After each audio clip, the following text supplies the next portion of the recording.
சிக்கனில் கிரேவி செய்ய போகிறோம். இப்போ பார்த்திங்கன்னா பட்டை, சோம்பு, கிராம்பு தாளித்து, சின்ன வெங்காயம் நிறையா வதக்கி, இஞ்சி பூண்டு ஃப்ரெஷ்ஷாக அரைச்ச மசாலா, மல்லி, ஜீரகம், சோம்பு, மிளகு, வரமிளகாய் எல்லாத்தையும் நல்லா வறுத்து அரைச்சி இந்த மாதிரி நல்லா வதக்கிட்டோம். எண்ணெய் பிரிஞ்சு வந்துருச்சு மசாலாலாம். இப்போ நம்ம லெக் பீஸ் ஒன்றா சேர்த்துக்கலாம்.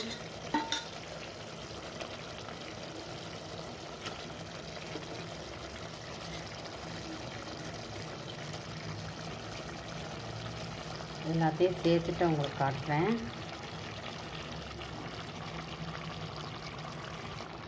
அந்த பீஸெல்லாம் சேர்த்து மசாலாவோடு புரட்டிட்டோம். ஒரு 5 நிமிஷம் கொதிக்க விட்டுட்டு ஒரு விசில் வச்சோம்னா நமக்கு கிரேவி ரெடி ஆயிரும். இப்போ நமக்கு சுவையான சிக்கன் கிரேவி ரெடி ஆயிடுச்சு. ரொம்ப